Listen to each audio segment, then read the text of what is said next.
Alléluia, gloire à Dieu, que Dieu vous bénisse. Nous sommes là dans le cadre de nos discussions prophétiques. Enfants de Dieu, soyez les bienvenus et je suis en compagnie de nos serviteurs, Alléluia, voilà, qui sont en train d'être en ce moment disposés pour qu'on puisse les entendre. Mais gloire à Dieu, voilà, nous sommes à un nouveau thème de discussion prophétique et je crois que nous allons être bénis ce soir par un nouveau thème. Alors, homme de Dieu, que Dieu vous bénisse. On ne vous entend pas. Ok, voilà, on va. Voilà, Shalom, shalom. voilà, on ne vous entendait pas, donc c'est le prophète Séraphin qu'on vient d'entendre là. Je pense que le prophète qu'il avait déjà parlé, hein, non?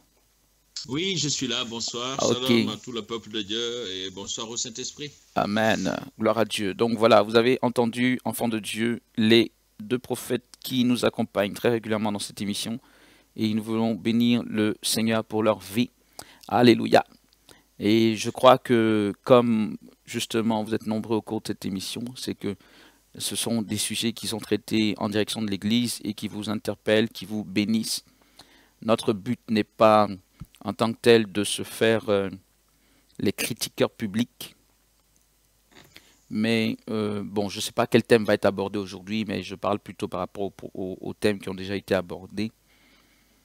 Mais il faut simplement comprendre que le péché prolifère ou le mal prolifère lorsque personne ne s'interpose. Donc, il faut bien que des personnes non seulement en parlent, mais effectivement prennent autorité. La Bible dit, et ne prenez pas part aux œuvres infructueuses des ténèbres, mais plutôt condamnez-les. Donc, nous sommes dans la logique biblique qui est de ne pas se conformer, mais être réformé pour marcher selon la volonté du Seigneur. Donc nous ne condamnons pas en tant que tels des individus, mais si condamnation il y a, comme la Bible le dit, ce sont les œuvres, ce sont les fruits, ce sont peut-être les doctrines, un certain nombre de choses. Alléluia. Mais comme je le dis aujourd'hui, je ne sais pas quel thème va être abordé. Si ça se trouve, ça n'aura rien à voir avec aller décrier quelque chose qui ne va pas bien dans l'Église. Voilà, aujourd'hui, à qui allons-nous laisser la parole? Je suis porté à dire, on va la laisser au prophète qu'il a. On l'a tellement peu de fois, je peux dire, avec nous que on se dit que lorsqu'il est là, autant qu'il donne en même temps le thème. Amen, amen, amen, amen. N'est-ce pas, prophète Séraphin? Tu es d'accord avec moi? On peut lui faire ce cadeau-là. Alléluia. Absolument, je suis Pour, totalement pour d'accord avec cadeau toi. de bienvenue, propose-nous un Voilà. thème. Alléluia. Amen. Alléluia, soyez richement Amen. bénis.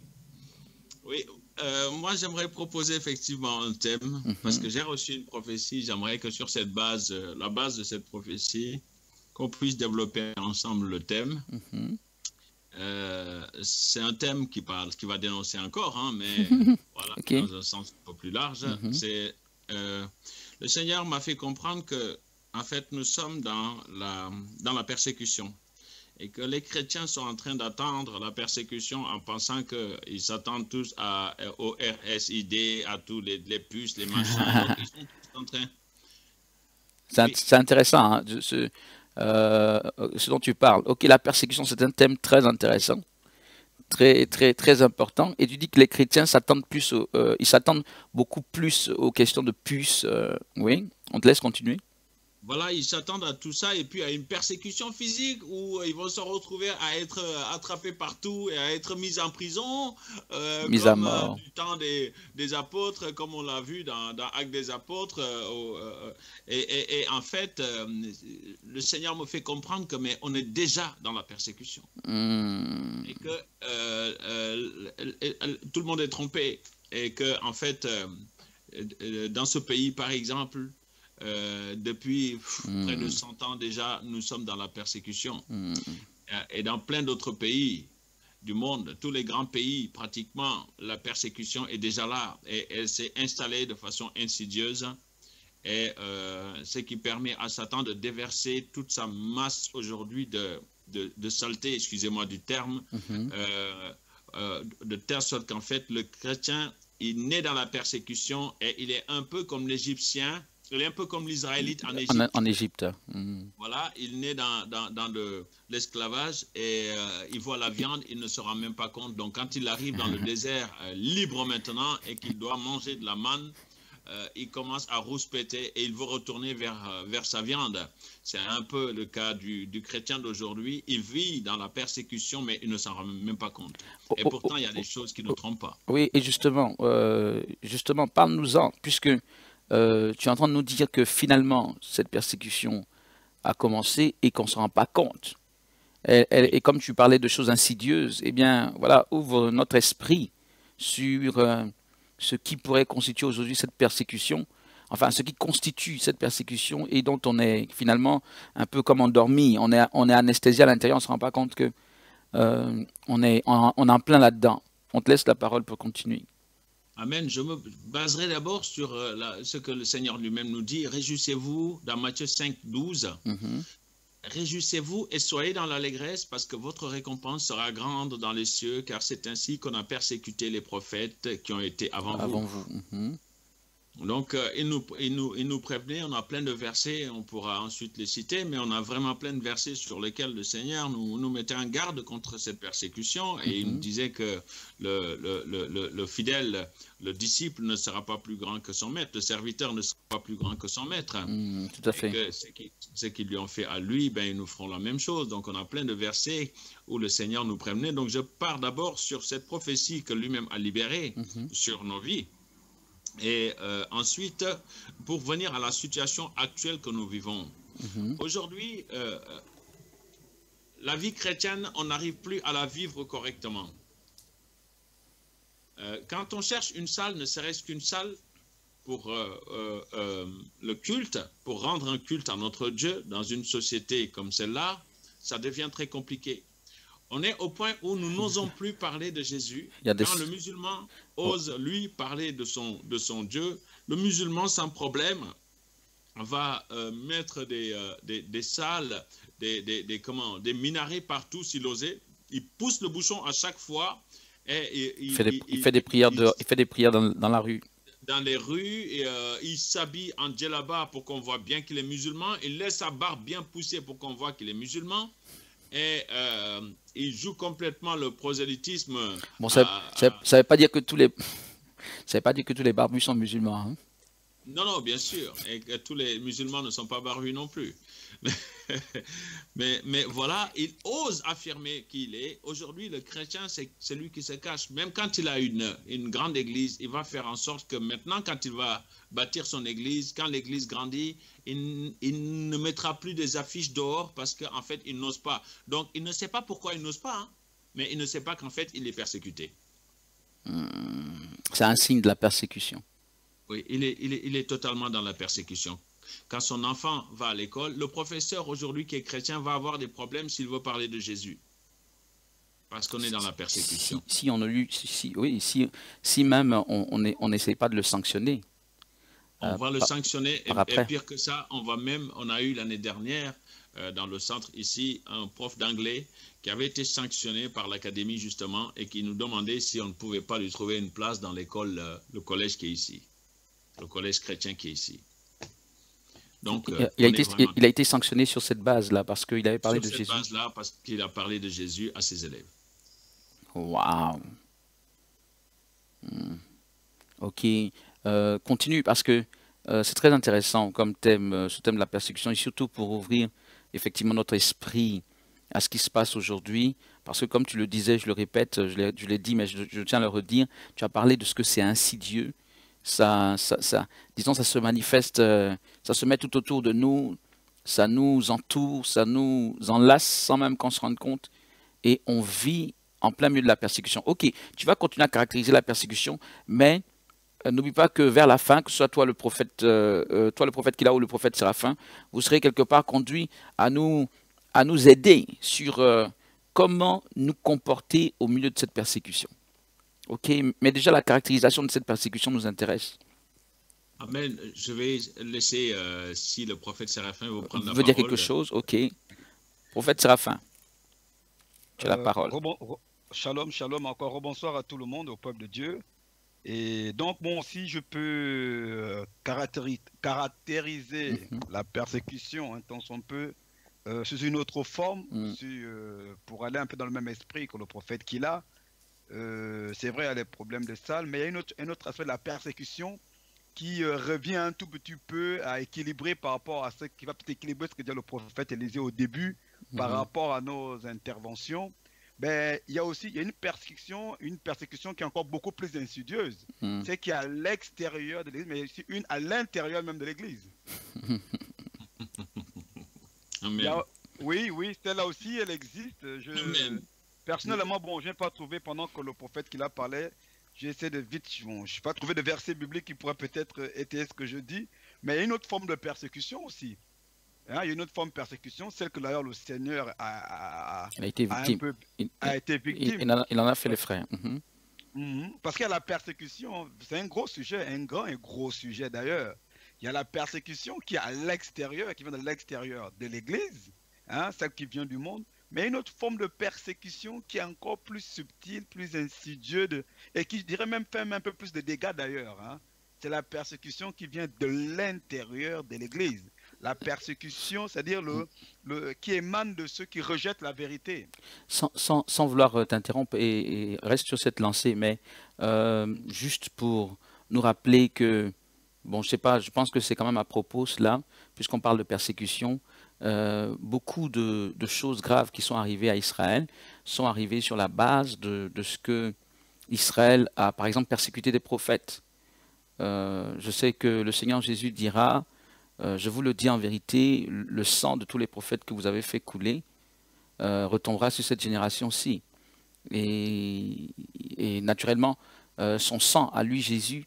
Donc, quand tu parles de persécution, je prends Israël comme le peuple de Dieu aujourd'hui, comme je transpose, et de la même manière que ça s'est passé malheureusement pour Israël, ça se passe un peu aujourd'hui au milieu de l'Église, c'est-à-dire que l'Église est le peuple de Dieu, et au milieu du peuple de Dieu, il y a comme des prophètes, c'est pas seulement le ministère de prophètes, à l'époque c'était les prophètes, mais même, comme tu dis, les porteurs de vérité peuvent se retrouver persécutés à l'intérieur même du peuple de Dieu.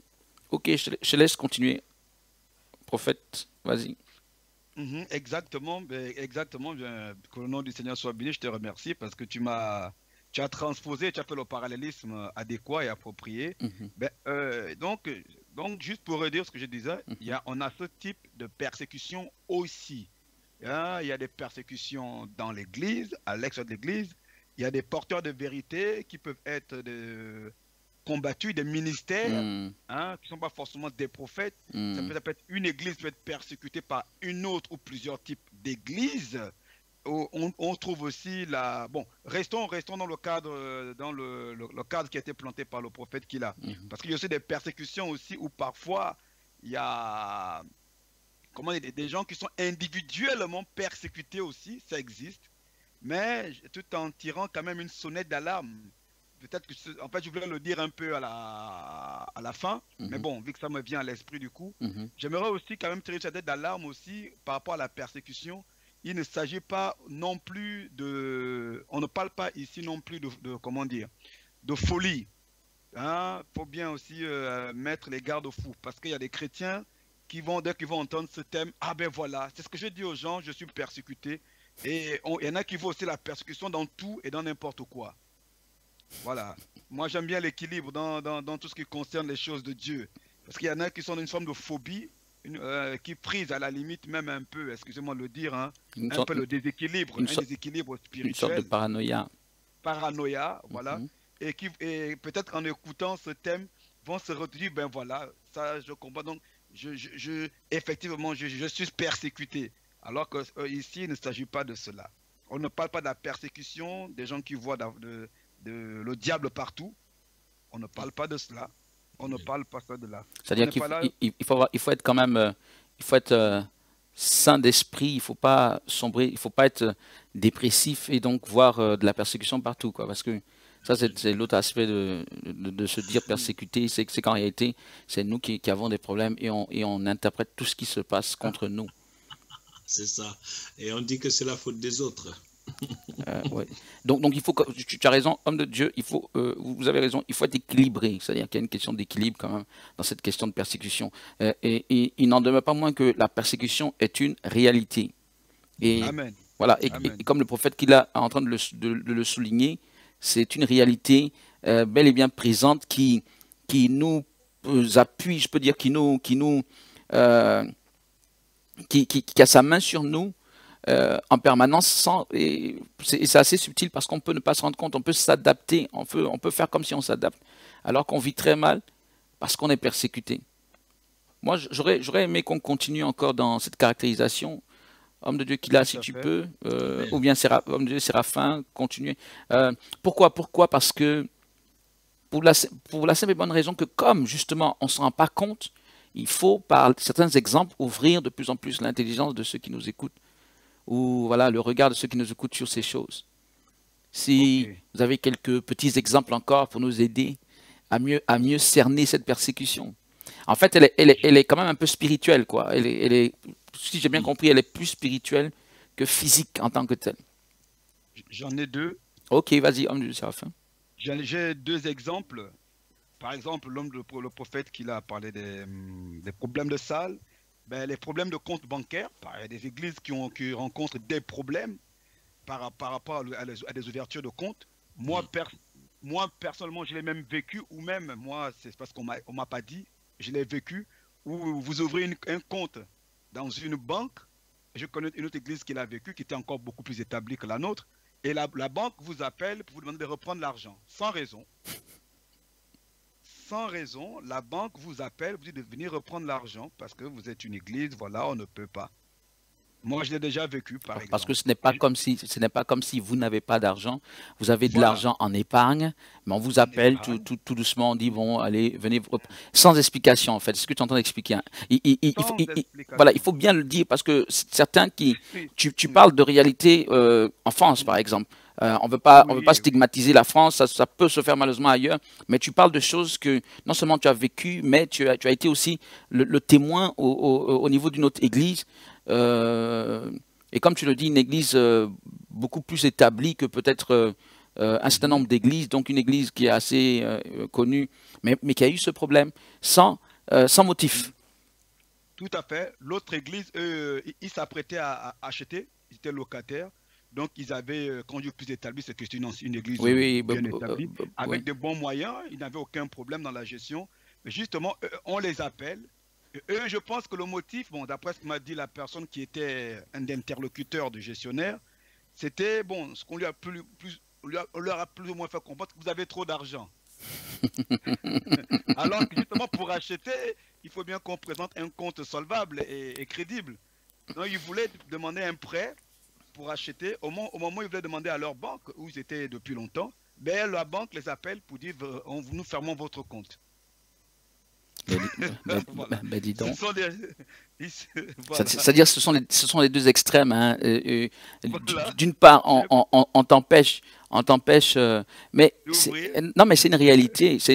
Moi-même ici en Belgique, pour ne pas stigmatiser la France, on a été au début du MNP, on a eu des problèmes comme ça pour ouvrir le compte dans deux banques ont refusé.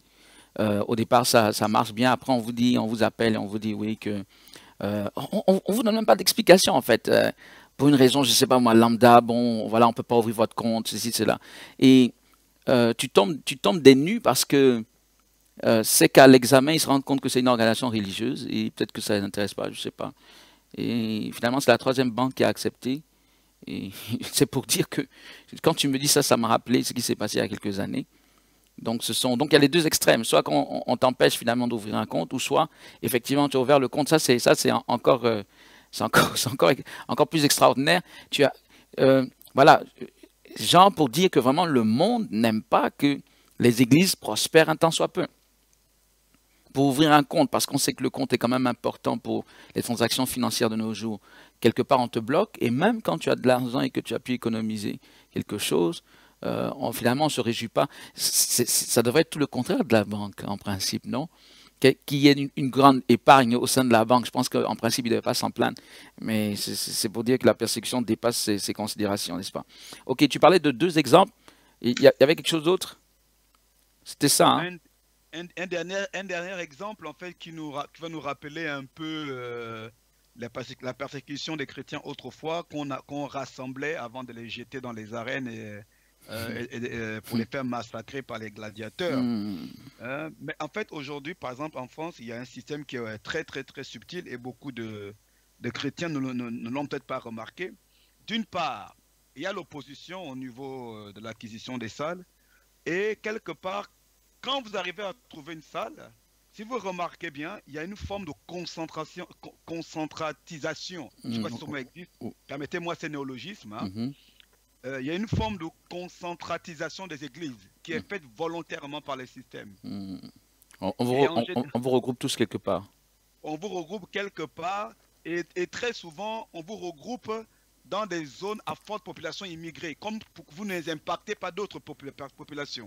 Ah, ça, ce que tu dis est assez C'est fort. pertinent. C'est assez C'est fort. fort. C'est assez fort. Ouais, voilà. Je pense que même en Belgique, ça doit être pareil. Regardez à Paris, il y a plein d'églises à Saint-Denis. Pourquoi? Ce sont des immigrés qui sont là-bas. Voilà, donc débrouillez-vous, prêchez entre vous-même, évangélisez-vous entre vous-même. Mais dans certaines zones, c'est comme des zones où on dit c'est stop. Ici, c'est zone anti-église. Hmm. Voilà.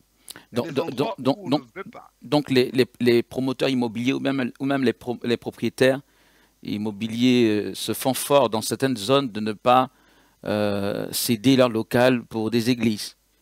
Oui, Quand bien même tu aurais les moyens, etc. Je veux dire, c'est comme ce que tu es en train d'expliquer.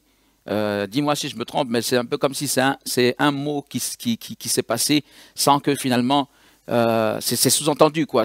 Personne peut-être ne se le dit clairement, mais on sous-entend dans l'esprit de tout le monde que dans notre zone ici, on ne veut pas tel type d'église ou on ne veut pas telle chose. Donc c'est un peu ça que tu es en train de nous dire. oui, je peux le dire. Bon, bien évidemment, je ne donnerai pas le nom de l'agence immobilière, mais Mhm. moi, un promoteur, un gestionnaire de, comment on les appelle encore? Ceux qui gèrent un agent Oui, immobilier. ok. Un agent immobilier, il y a quelques années, nous cherchions un local, me l'a fait comprendre clairement qu'il y a il y a des propriétaires qui subissent des pressions pour ne pas faire louer aux églises.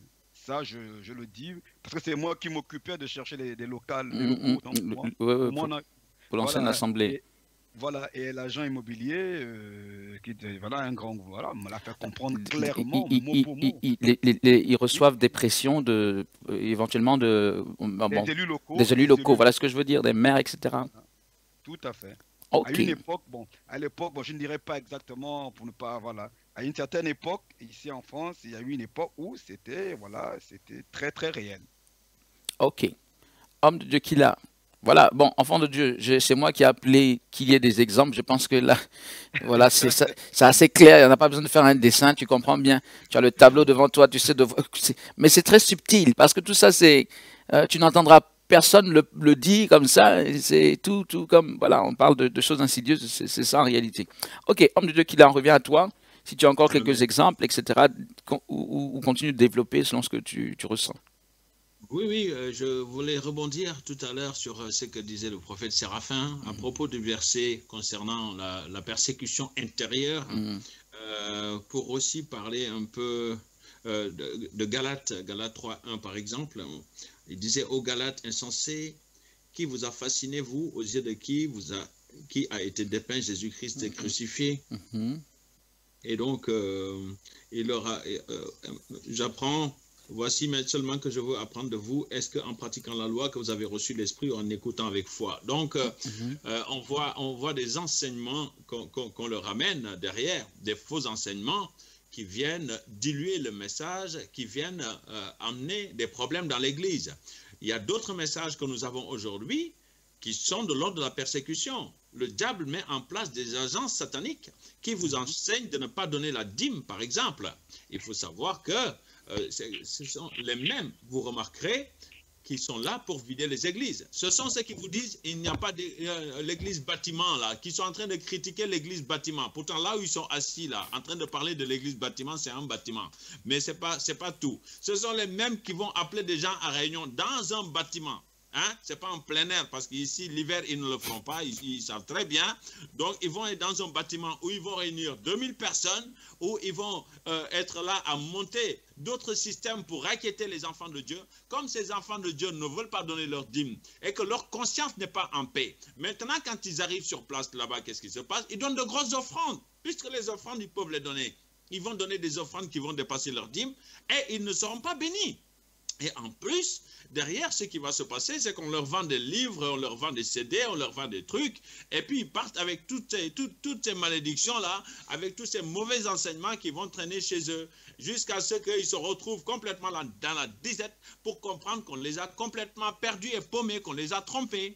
Donc voilà, ça, c'était une technique que ces agents-là ont mis en place pour vider les églises, en disant c'est l'église bâtiment, l'église bâtiment. Comme ça n'a pas trop fonctionné, maintenant ils sont venus sur la dîme. Ils attaquent la dîme parce qu'ils veulent que l'église soit pauvre. On a en fait une concentration de frappes qui arrive de tous les côtés contre l'église en fait, pour que l'église ne soit pas puissante, parce qu'on sait que le nerf de la guerre aujourd'hui, c'est quand même l'argent. Parce que pourquoi? Parce que l'évangile est gratuit. Nous recevons gratuitement, nous donnons gratuitement. Mais pour évangéliser, envoyer des missionnaires pour se déplacer de Toulouse à Paris ou ailleurs, en Angleterre ou en Afrique, il faut bien passer par des avions, il faut payer tous ces déplacements. Il y a plein de choses qui ne sont pas gratuites.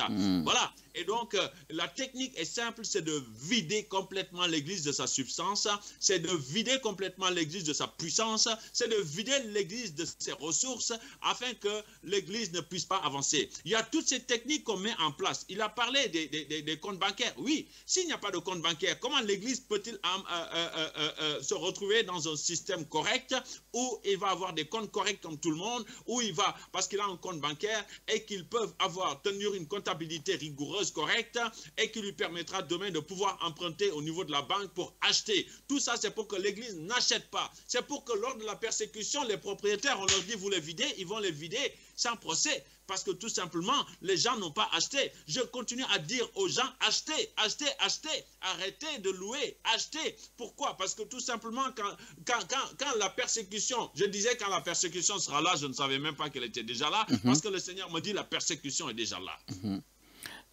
Mais toi, tu encourages, parce que je sais qu'il y avait une histoire comme ça, ou qu'il y a, j'espère que ce n'est plus le cas, d'églises qui refuseraient d'acheter sous prétexte que, je ne sais pas moi, lorsque le Seigneur Jésus viendra. Bon, bref, on est en plein dans les doctrines fallacieuses, en fait. Comme tu expliquais. Donc, ce qu'on peut comprendre, c'est que tu dis qu'il y a des doctrines qui ne sont pas si saines que ça, qui malheureusement sont distillées dans l'Église, dans le but d'affaiblir l'Église. Et tandis qu'on y est, et je vais te redonner la parole, je voudrais dire cela en peut-être 3 minutes ou 2 minutes même, ça ne va pas être long, à tous ceux qui nous écoutent. En réalité, dans l'Église, je pense que beaucoup ne savent pas, il y a énormément d'agents infiltrés.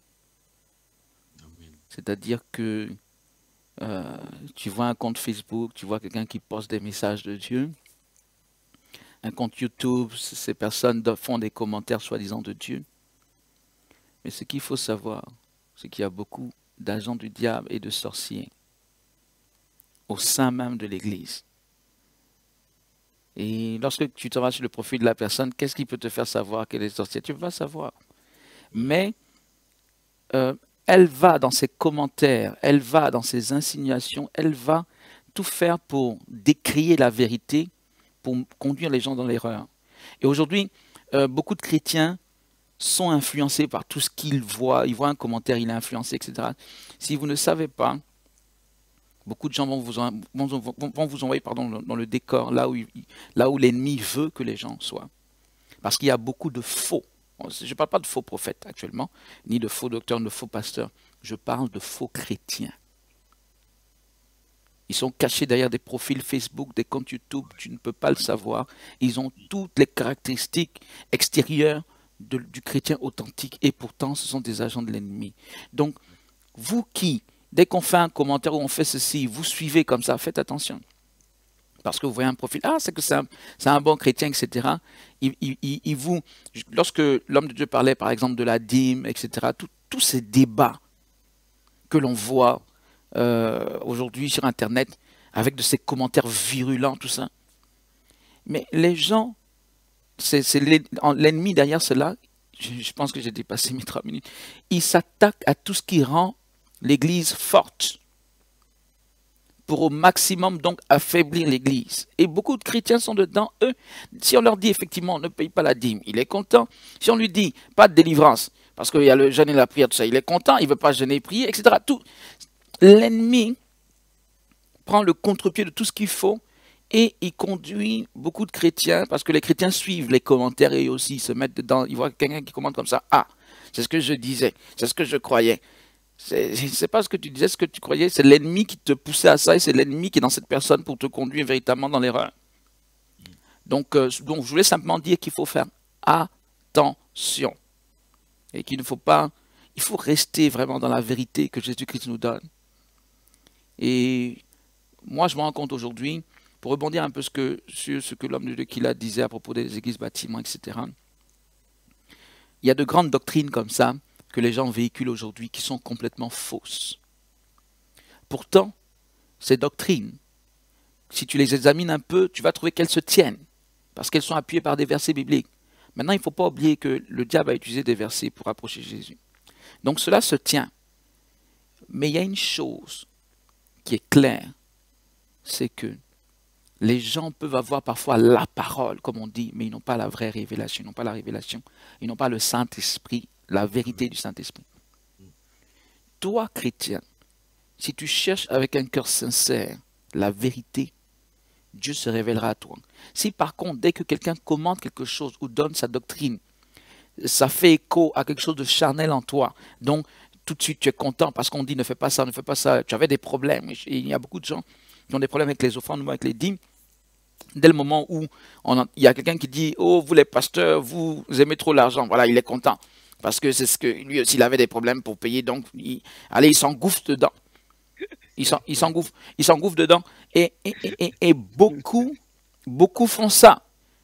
Mais c'est le diable, c'est-à-dire que c'est le diable qui conduit cela, vous ne savez pas, pour vous conduire dans le mur.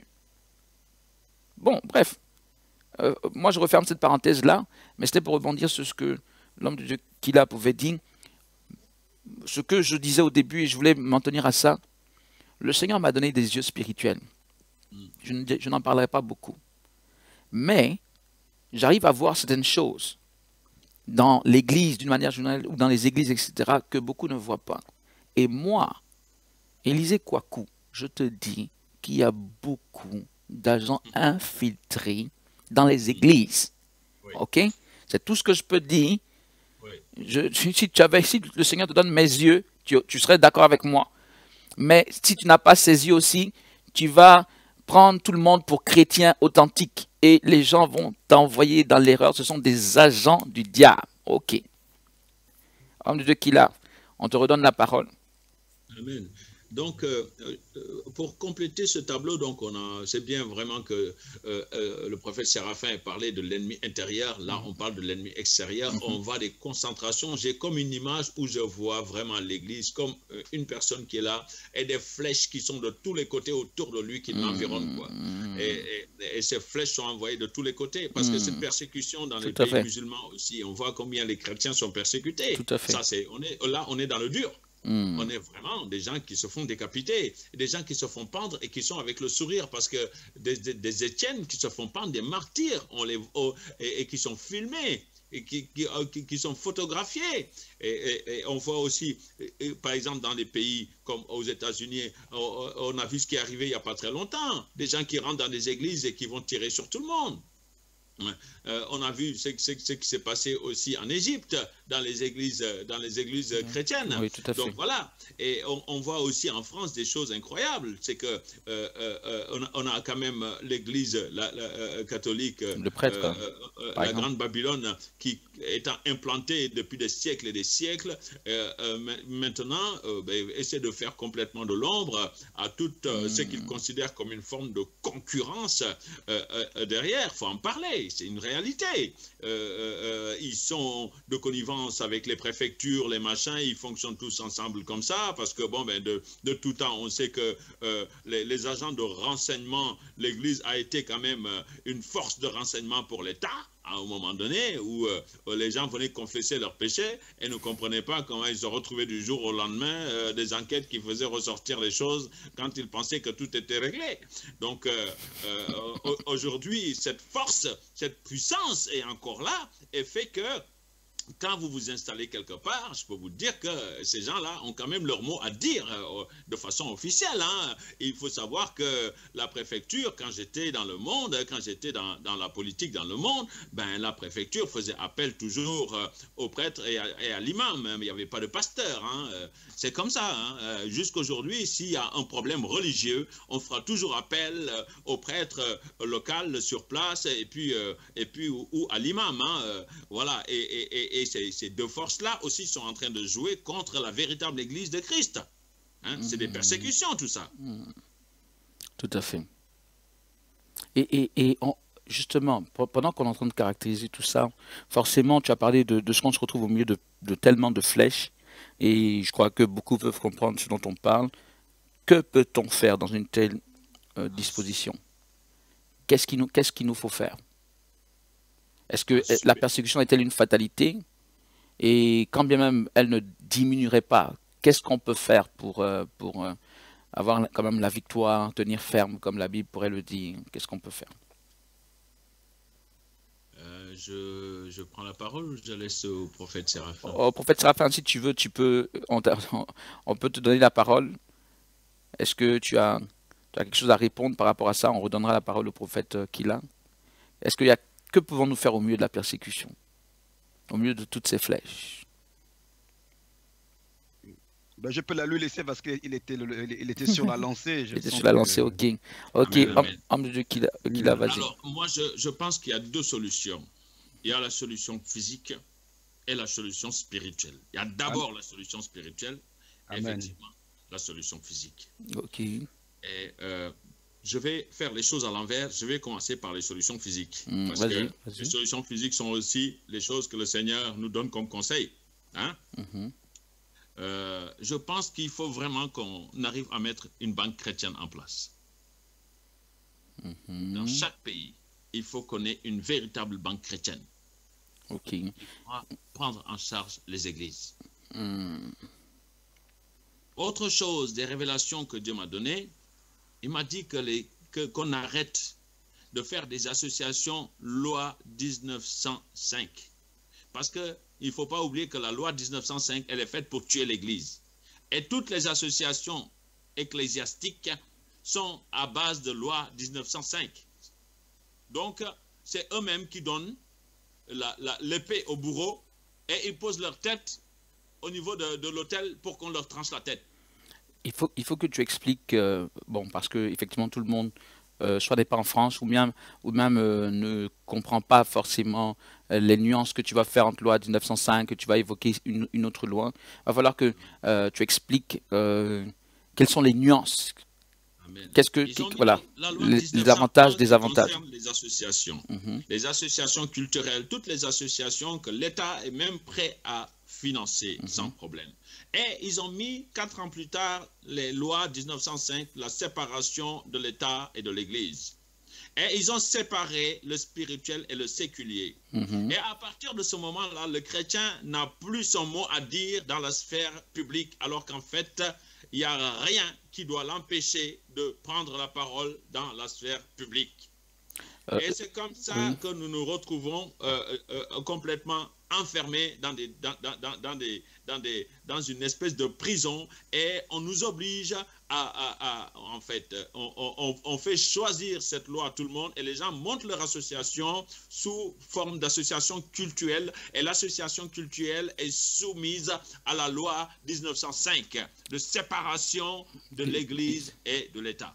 Ok, et alors qu'il y a l'autre option de faire cela sous la forme d'une association culturelle, c'est ce que tu veux dire? Exactement, culturelle, loi 1901. Ok, donc c'est ce que font les musulmans.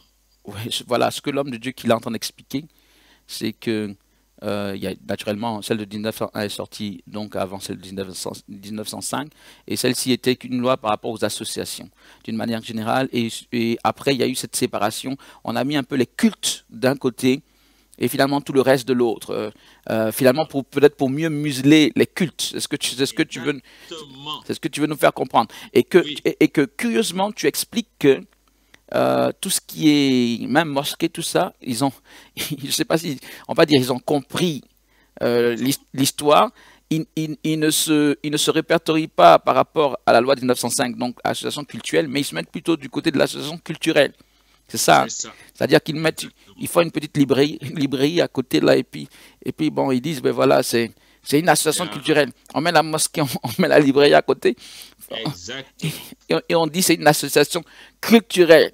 Et donc, on se retrouve du côté des financements, du côté Oui, de, enfin, de la prise de position publique, alors que de l'autre côté, culte, tu es enfermé parce que dès que tu commences à parler, on dit, ah, vous, les gens des cultes, vous n'avez rien à faire avec un certain nombre enfin, de piliers de la République, etc. Bon, bref. Donc voilà, l'homme de Dieu qui là nous explique que voilà, bon, bref. Je ne sais pas si c'est comme ça dans tous les pays, mais en tout cas en France, voilà la problématique qui est posée. Et voilà, donc il faudrait changer notre manière de faire. De ceux qui, bon, ceux qui ne changent même pas le fait qu'on soit une église, parce que une oui, église, oui, ça ne change pas. Je veux dire, il y parce a, que dans tous les cas, ouais, si je peux me permettre, hein, non, vas-y. Mhm. dans tous les cas, ils vont nous obliger à être une association. Oui, C'est une obligation. dans les deux cas. Oui. Alors, qu'est-ce qu'on choisit? Est-ce qu'on choisit la vie ou la mort? Le Seigneur nous dit de choisir la vie. Et donc, c'est le Seigneur qui m'amène. Quand j'arrive ici à Toulouse, il m'amène. Il y a quelqu'un qui vient me chercher. Il ne sait pas pourquoi. Il me fait promener et puis il m'amène devant un bâtiment. Et là, le Seigneur me dit, je t'ai amené ici pour ça. Et je regarde le bâtiment, c'est marqué Centre culturel franco-turc. Et le Seigneur me dit, tu vois, là, ils sont plus avisés que vous. Ils ont mis la loi 1901. Ils ont reçu des subventions de l'État. Ils ont construit leurs bâtiments. Ils ont mis une mosquée à l'intérieur. Ils ont mis des écoles à l'intérieur. Et voici. Waouh! Pendant plus de je ne sais pas combien de temps, je voulais mettre cette association culturelle en place. J'avais les papiers et je n'arrivais pas à les déposer. Je ne comprenais pas que c'est le Seigneur qui me retenait pour que je comprenne que ce n'est pas comme ça que ça marche. Quand j'ai changé les choses, j'ai pu aller déposer les papiers et j'ai mis l'association en place. Et je n'ai pas eu de soucis justement avec les banques. Et au nom de Jésus, je n'en aurai pas. Amen, amen. Amen. Et ce que tu es en train d'expliquer, que ce soit en France ou ailleurs, il y a beaucoup de choses qui se font en douce pour bloquer les Bien sûr. églises. Et il faut trouver les moyens de contourner Voilà, tout à fait légalement, parce que légalement. voilà, ce qu'il C'est fait, ça. ce dont il parle, finalement, vous, je parle de Créven, vous êtes en train de développer un centre, donc vous n'êtes pas, ce n'est pas quelque chose d'illégal. Je veux dire, Voilà. c'est vraiment un centre qui est en train d'être développé. Mais il aurait été tenté au début, il était tenté plutôt de se référencer du côté des associations cultuelles C'est ça. et quelque part se retrouver donc confiné dans une certaine logique alors qu'il y a l'autre possibilité. Donc, Est complètement bloqué avec aucune possibilité même d'avancer. et ça, on en parle, c'est bon que tu en parles parce que c'est une manifestation de la persécution. On bâtit des lois de telle manière à vous bloquer en fait. Et Voilà. il faut le comprendre. Il faut faire attention, il faut faire attention. Ok. Euh, voilà, on est toujours dans la logique de qu'est-ce qu'on peut faire. Oui. Donc là, je parle du physique. Je vais juste rajouter, je vais m'arrêter là pour le physique parce qu'il y a vraiment beaucoup de choses à développer. Il y a des stratégies qu'on ne va pas non plus dire là. Ouais, mais tu n'as pas Il faudrait développé. voilà.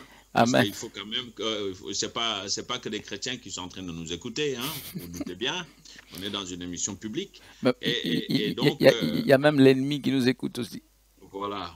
Et donc, spirituellement aussi, il faut que vraiment les églises de Dieu, je dis bien, je pèse mes mots, les hommes, femmes, serviteurs, servantes de Dieu, chrétiens, tous ceux qui veulent servir le Seigneur en esprit, en vérité, Tous ceux qui, en âme et en conscience, veulent servir le Dieu Tout-Puissant Adonai et ne veulent pas servir Mammon, ne veulent pas servir Satan, ne veulent pas servir qui que ce soit d'autre que le seul vrai Dieu, ne veulent servir Jésus-Christ de Nazareth, en esprit, en vérité. À un moment donné, il faut qu'ils soient tous ensemble, parce que c'est Dieu qui met les connexions. Mais Dieu va réveiller les esprits.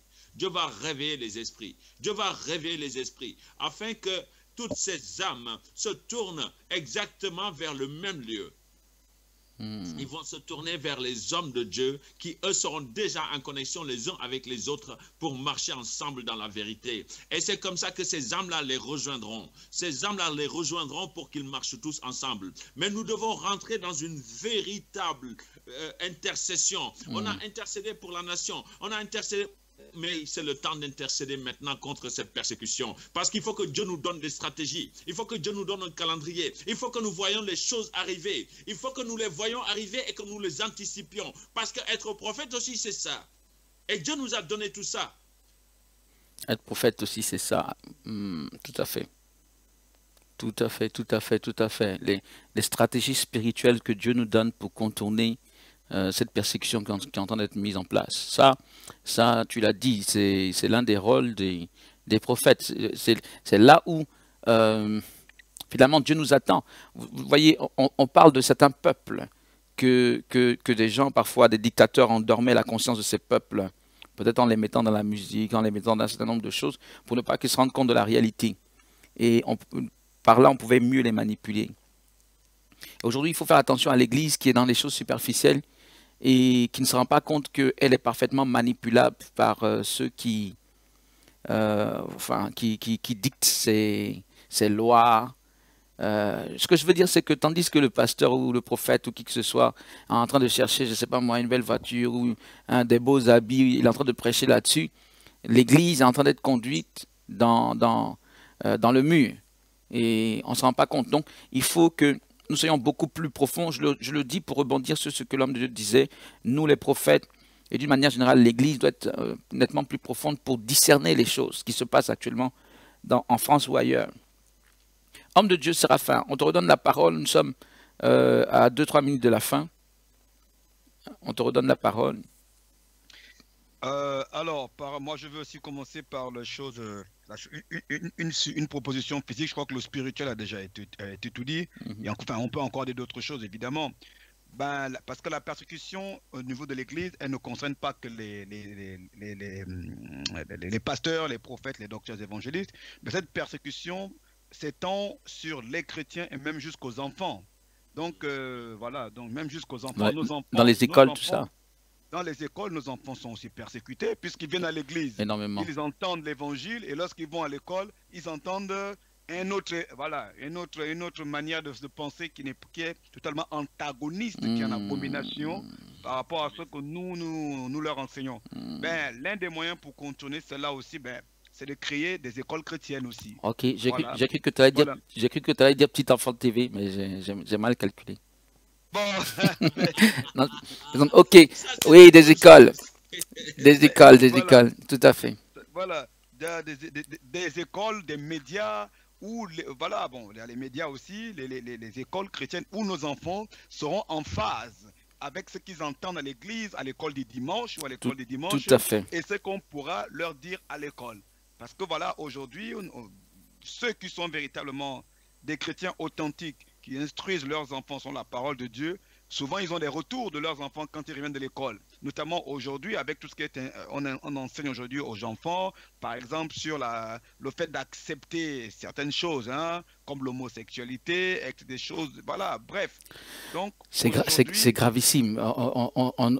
On a des problèmes même pour en parler, nous, comme ça, sur Réveil TV, mais les enfants entendent cela directement, c'est extraordinaire. C'est extraordinaire. Bon, on te laisse continuer, mais c'est vrai que là, il y a des choses vraiment à faire. C'est terrible. Voilà, il y a des choses vraiment à faire. Donc, nos enfants, on ne s'en rend peut-être pas compte, mais ils sont persécutés aussi. Vraiment. Quand on parle de la persécution de l'Église, ce n'est pas juste les serviteurs de Dieu. Ce n'est pas juste parce qu'on va convoquer un petit enfant. On va le convoquer, la maîtresse va lui dire non, on ne dit pas ça ici. Et on va convoquer les parents.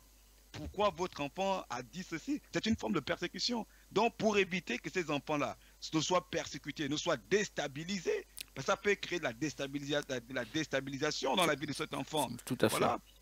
Voilà. Donc, c'est simple. S'il y a des écoles, des lycées chrétiens, Chrétien. où le matin on arrive, on parle en langue si possible, avant le cours de Avec avant le cours de les mathématiques. mathématiques. Oui, avant le cours, voilà, de physique, on parle en langue et à la fin du cours, on parle en langue et voilà, nos enfants vont grandir épanouis spirituellement et intellectuellement. Amen. Voilà. Amen. Merci Seigneur. Je veux juste rajouter une chose dans ce qu'il dit, si je peux. Il y a la stratégie que nous avions mise en place ici avec les enseignants, ici à Toulouse. Parce que bon, on veut pas, on le dit pas trop publiquement, mais actuellement, il y a quand même, voilà, je dirais comme ça dans le flou, vous ne pas être trop précis, mais actuellement, vous êtes quand même impliqué. Hein. Je ne demande pas de trop compléter parce que c'est pas le but aujourd'hui. Vous êtes quand même impliqué dans certaines choses qui ont attrait justement aux écoles chrétiennes là, qu'il a en ce moment à Toulouse. Exactement. Ok. Et donc, la stratégie, c'est vraiment une église, une école. Voilà. Il faut vraiment que ce soit diffusé partout. Une église, une école. On donnera les armes à toutes les églises pour savoir comment mettre une école en place. En place. C'est pas compliqué. C'est vraiment pas compliqué. Soit on accepte d'être conventionné ou non. Non conventionné. Mais il y a toujours des solutions qui sont légales pour mettre une école dans l'église. Parce que l'église, pendant toute la semaine, n'est pas occupée. Et c'est souvent occupé le soir. Le bâtiment est là. À quoi ça sert? Les gens paient des salles et au fond, ils paient les salles pour des week-ends ou bien des veillées et autres. Le reste du temps, ça sert à quoi? Amen. C'est vrai ce que tu dis. C'est vrai. Et d'une part et d'autre part, finalement, tu dis que c'est beaucoup moins contraignant qu'on le croit mettre en place finalement une école. Et là, vous deux, vous mentionnez le fait qu'il est absolument indispensable de ce qu'il y ait finalement beaucoup d'écoles chrétiennes. Amen, complètement. Amen. Ok. Amen. D'accord, c'est très important. Autant d'écoles que d'églises. Ah ouais, parce que là, il y a un fort déséquilibre en ce moment. Oui. Et pour revenir sur ce que le prophète Séraphin disait, c'est terrible. Mais je suis d'avis qu'il ne faut pas qu'on reste au constat et qu'il faille faire des choses. Et il est vrai que c'est terrible du côté des enfants, donc il faut des réactions, et c'est bien ce genre de réaction concrète dont tu parles, prophète, qu'il a, à savoir les écoles chrétiennes. Le prophète Séraphin en a parlé, et il nous faut mettre cela en œuvre. Et, oui, je trouve bien ce projet dont tu parles, déjà même ce slogan, cette devise, une église, une école, une église, pour vulgariser, on peut dire cela, si je peux me permettre ainsi, en tout cas pour que cela se fasse et que les enfants arrêtent d'être manipulés, parce que c'est vrai qu'on n'ose pas en parler, mais quand on dit terrible, si vous m'entendez dire terrible, c'est que c'est vraiment terrible. Si on veut apprendre par exemple à des enfants, je n'ose pas le dire, mais si on veut apprendre à des enfants par exemple la masturbation à l'école, alors ne me dites pas que c'est pas terrible. C'est terrible. C'est terrible. Voilà. C'est abominable. C'est abominable simplement. Donc c'est pas possible. Ça ne peut pas continuer comme ça.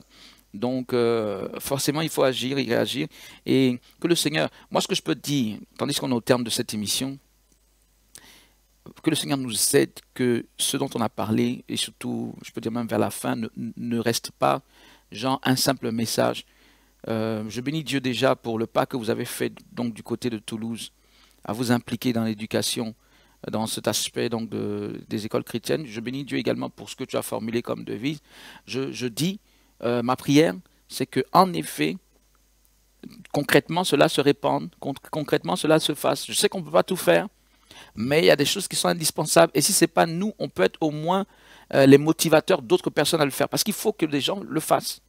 Amen. Il faut forcément qu'il y ait des chrétiens qui rentrent dans ce genre de vision. Par exemple, les écoles chrétiennes, il faut qu'il y ait. Parce que vraiment, c'est abominable. L'ennemi, il a tout compris. Il attaque les enfants. Il sait que la génération qui va suivre là sera grandement affectée. Donc, si on ne fait rien, c'est pas bon du tout. C'est pas bon, pas bon du tout. Nous avons les enfants quelques heures, on va dire, par semaine. C'est l'école qui les a plus que nous. Alors il faut bien comprendre que c'est terrible. C'est terrible.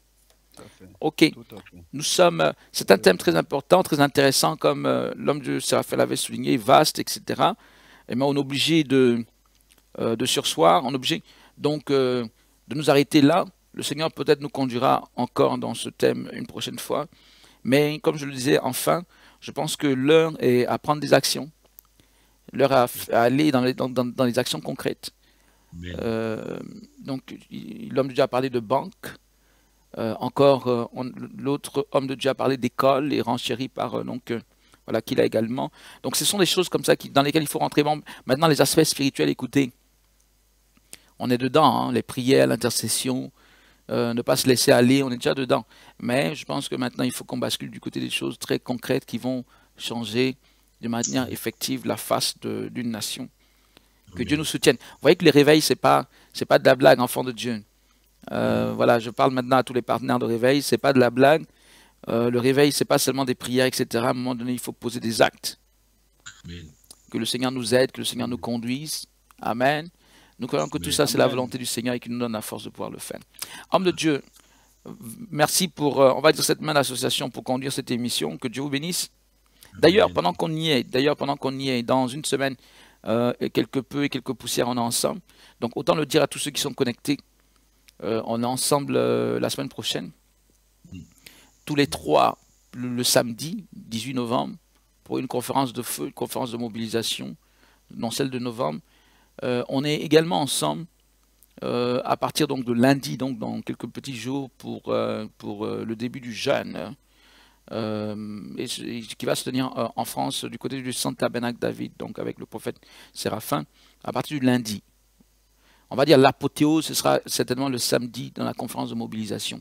Donc vous qui êtes en France, ne vous mélangez pas les pinceaux. Sachez qu'il y a deux endroits. La conférence a lieu à Fresnes. Le samedi, c'est à Fresnes, dans l'endroit que l'on utilise depuis quelque temps déjà. Tandis que tous les autres jours, donc du lundi au vendredi et le dimanche, sautant le samedi, on est du côté de Villebon-sur-Yvette. Donc du côté donc, du Centre Tabernacle de David.